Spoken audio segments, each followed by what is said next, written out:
साहब, तफ्तीश हो गई। दो तीन सवाल थे, दूध और पकौड़ों से तवाज़ुआ और फिर बाद में असमत दरी। ये वाकया पेश आया लाहौर खेत थाना गाजियाबाद के तफ्तीशी के कमरे के अंदर। ये मामला है क्या, इस हवाले से गुज़िश्ता भी मैंने वीलॉग किया और कुछ तफसीलात आपके सामने रखी, लेकिन आज जो तफसीलात आपके सामने रखूंगा इससे शर्म भी शर्मा जाए और सोचे कि क्या कोई महाफिज इस तरह असमत दरी कर सकता है। शुरू अल्लाह के नाम से जो नहायत मेहरबान रहम करने वाला। अस्सलाम वालेकुम नाज़रीन, आप देख रहे हैं हारून व्लॉग्स और मेरा नाम है मोहम्मद हारून।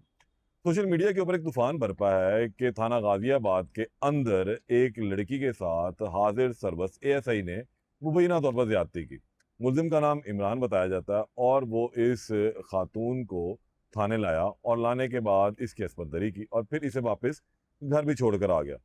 इस सारे मामले के ऊपर इंचार्ज इन्वेस्टिगेशन मुअत्तल हुआ। डीआईजी इन्वेस्टिगेशन ने इसके खिलाफ मुकदमा दर्ज करवा दिया और फिर डीआईजी ऑपरेशन ने पूरा थाना मुअत्तल कर दिया। 78 के करीब अफराद जो हैं वो क्लोज टू लाइन किए गए। एसएचओ भी गया। अब यहाँ तक तो सारों को इल्म है, लेकिन असल में उस दिन होता क्या है, किस चीज का फायदा, किस तरीके से जो है फायदा इस एएसआई इमरान ने उठाया, वो कहानी मैं आपके सामने रखता हूँ। ये एक लड़की है थाना गाजियाबाद की और रिहायशी है। इसका बाप एक मेहनत मजदूरी करता है, आम से लोग हैं। ये लड़की थोड़ी तो ज़हनी सी माजूर भी है और भिखारी है। भिखारी इस तरह से घर से निकल जाती है, किसी से कुछ मांग लिया, किसी से कुछ मांग लिया, इस तरह की इसके कुछ मामला चलते रहते हैं। उस दिन होता क्या है कि ये बात है परसों की, और परसों से कबल इस तरह चीजें चलती हैं कि घर में उस दिन कोई भी नहीं था, यानी कि थाना भी पुलिस वालों का घर ही है। थाने में बहुत कम नफरी मौजूद थी। उसकी वजह ये थी कि चेलम के सिलसिले में और दाता साहब उसके सिलसिले में थानों से नफरी को बुलाया गया हुआ था। तमाम लॉ एंड ऑर्डर की सिचुएशन पे लगे हुए थे, तो एक बेहतरीन जगह थी और यहाँ पर इससे बेहतरीन सेफ जगह कोई नहीं हो सकती, क्योंकि ऑलरेडी छतरी है, कानून की छतरी है, हिफाजत की छतरी है, तो फिर इसी का इस्तेमाल क्यों ना किया जाए। बारिश से बचने के लिए छतरी रखी गई थी, जराइम से बचने के लिए रखी गई, यहाँ पर ये महाफज के तौर पर काम आती है। होता क्या है, ये साहब इमरान साहब जो हैं इस लड़की को लेकर आते हैं मोटरसाइकिल पर बिठा कर। जिस वक्त ये थाने के अंदर दाखिल होते हैं तो वहाँ थाने के हर दरवाजे के ऊपर एक संतरी कहते हैं उसको, खड़ा होता है एक एहलकार।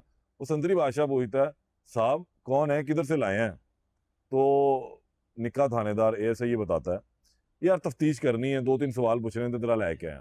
उसके बाद साहब जो है इस भिखारी लड़की को, जिसकी उम्र को 18 से 20 साल के करीब है, इसको लेकर ऊपर अपने कमरे में चले जाते हैं। फिर खातिर तवाज़ा जो है वो शुरू की जाती है, आओ भगत की जाती है। पहले लड़की को दूध पिलाया जाता है और फिर उसके बाद उसे पकौड़े भी खिलाए जाते हैं। जो इतलात सामने आ रही है उसके मुताबिक इमरान साहब ने इनको कमरे में ले गए, ये उनका अपना कमरा है, और 8 से 10 घंटे तक उस कमरे में ये लड़की रही। फिर उससे जनाब अली दूध से और पकौड़ों से उसकी तवाज़ा की जाती है। फिर इन्होंने अपना काम दिखाया, फिर इन्होंने उस लड़की को मुबैना तौर पर ज्यादती का निशाना भी बनाया। अब जब ये ठंडे हो गए, इन्होंने अपनी कार्रवाई डाल ली, अपनी बगैरती बेहूदगी की इंतहा कर ली। इनको समझ आ गया जी अब काम खत्म हो गया, तो फिर इस लड़की को लेकर ये नीचे उतरते हैं।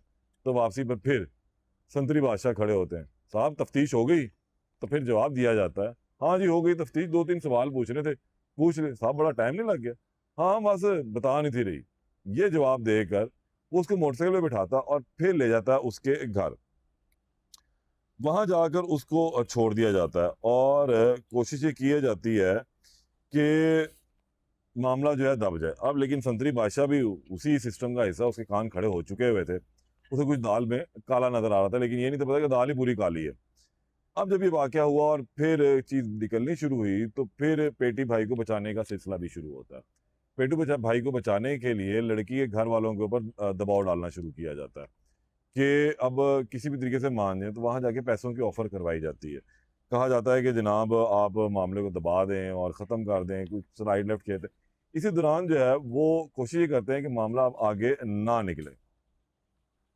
अब जब ये बात आगे निकली तो जो डीआईजी इन्वेस्टिगेशन है सैयद जीशान रजा, उन्होंने इस वाक़े का नोटिस लिया और जिस पर फौरी तौर पर इसको गिरफ्तार करवा कर हवालात में बंद किया।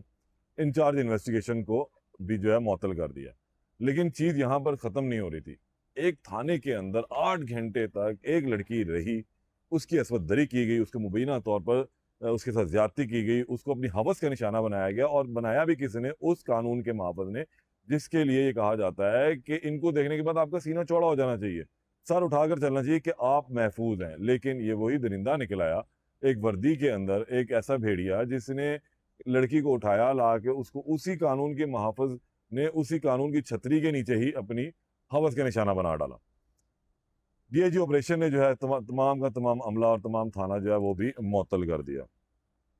अब सूरत हाल ये हो चुकी है कि आज इस साहब को जुडिशल मजिस्ट्रेट की अदालत में भी पेश किया गया और वहाँ पर पुलिस ने कहा जी इससे तफ्तीश करनी है, मज़ीद पूछना है कि क्या मामलात हुए, क्योंकि हमने रिकॉर्ड का हिस्सा बनाना है। क्योंकि आज लड़की का बाप जो है वो भी थाने गया था और उसने भी अपना बयान रिकॉर्ड करवाया। उसने बताया कि मैं जब थाने गया तो मैंने उनसे पूछा मेरी लड़की गायब होगी, पता नहीं लग रहा। तो उन्होंने कहा ये इधर-उधर होगी, चली गई होगी देख। तो मैं दारुल अमान भी देख कर आया, 8 घंटे वो गायब रही। और फिर मैं थाना हरबंसपुरा भी गया, वहाँ पे भी उनसे पूछा तो उन्होंने कहा लभ जाएगी, इधर-उधर सज्जे-खब्बे होएगी। तो बाद में फिर यही लाकर उसको छोड़ कर गया। उस बाप के ऊपर क्या बीत रही होगी जब 8 घंटे उसकी जवान बेटी वहाँ से गायब थी। तो इस तमाम सूरत हाल के अंदर जो है, जो गफलत थी वो इस शख्स की थी। आज इसको पेश किया गया जुडिशल मजिस्ट्रेट की अदालत में और वहाँ पर जो तफ्तीशी है उसने इसका रिमांड भी माँगा और कहा कि हमें इससे तफ्तीश करनी है, कुछ रिमांड इसका दे दिया जाए। 14 दिन के रिमांड की जो है वो इस्तदा की गई, जिस पर अदालत ने 4 रोज़ के जिस्मानी रिमांड पर इमरान को पुलिस की तहवील में दे दिया। अब इस दौरान जो है लड़की का मेडिकल भी करवाया जाएगा, इसका भी मेडिकल करवाया जाएगा, लेकिन चीज़ें बहुत डिले हो चुकी हैं। एफआईआर जो है वो बहुत ही अजीबोगरीब तरीके से दर्ज की गई। वकूए की जगह ही बयान नहीं की गई, जिस जगह से वकूआ बयान किया गया वो 2 किलोमीटर दूर का बयान किया गया। फिर इसके अंदर अगवा की दफ़ा नहीं लगाई गई। अमूमी तौर पे हम देखते हैं कि पुलिस अपने मुताबिक जो एफआईआर दर्ज करती है, जो उसको दरख्वास्त दी जाती है, या बेचारे जो अनपढ़ हैं, जिनको समझ-बूझ नहीं है, कानूनी मामलात से नावाकिफ़ हैं, उनको अपने मुताबिक जो है एक तहरीर लिख के दे देती है ताकि आने वाले टाइम में उनका पेटी भाई भी बच सके या दूसरे मुल्ज़म को भी फ़ायदा हो सके। मुद्दई जो है वो किसी भी लिहाज से प्रॉपर्ली उसको फ़ायदा नहीं हो पाता। इस केस के अंदर 2 अहम चीज़ें जो मिस की गई, एक वकूआ, वही गोल कर दिया गया। दूसरी जो चीज़ अहम थी, वो हफ्स बेजा कह लें या अगवा कह लें, उसको भी नहीं ऐड किया गया। नतीजा ये कि एक ऐसी एफआईआर ठंडी से बनाई गई है, जिसमें अब 2 से 3 दिन के बाद जाकर इसका रिमांड लेने के बाद इसका फोरेंसिक होगा, इसका टेस्ट होंगे, तो वहाँ पर भी शायद कुछ ना प्रॉपर्ली मिल सके। और फिर तमाम जिसे हम कह सकते हैं कि जो हक़ायक़ हैं, जो सबूत हैं, वो मसख़ ही हो जाएँगे। ट्रायल कुछ अरसे चलेगा, उसके बाद ये शख्स वहाँ से बरी भी हो जाएगा। वो गरीब लोग हैं, शायद वो क्या करेंगे? लेकिन यहाँ पर वज़ीर-ए-आला पंजाब जो रेड लाइन कहती है, उनको इस हवाले से ख़ास तौर पे नोटिस लेना चाहिए। इस गरीब ख़ानदान को जो है बाकायदा तौर पर कानूनी इमदाद फ़राहम की जानी चाहिए, मावनत मिले। हिना परवेज़ भट्ट साहिबा हैं, वुमेन प्रोटेक्शन की चेयरमैन हैं और उनको इस हवाले से नोटिस लेना चाहिए, इनके घर विज़िट करना चाहिए, इस लड़की के सर पर हाथ रखना चाहिए। रियासत है और रियासत ही के एक इदारे ने, एक इदारे के मुलाज़िम ने, वो भी एक रियासत ही होता है, उसने इस लड़की की असमत दरी की है। तो एक इंतहाई अफ़सोसनाक फ़ेल है जो लाहौर के अंदर पेश आया। इस हवाले से जो अब ये ताज़ा-तरीन सूरत-ए-हाल थी कि वो अंदरूनी कहानी सामने आई कि जो निकाह थानेदार है वो किस तरीके से उसको लाया, किस तरीके से लेकर गया। संतरी बादशाह ने जो है क्या उससे गुफ्तगू की, वो तमाम चीज़ें जो है अब रिकॉर्ड पर आ चुकी हुई हैं और इस वजह से एफआईआर का इंदराज भी है। 4 रोज़ के जिस्मानी रिमांड पर अब ये पुलिस की तहवील में है। इसमें क्या मेडिकल की रिपोर्ट्स आएँगी उससे मैं आपको आगाह करूँगा।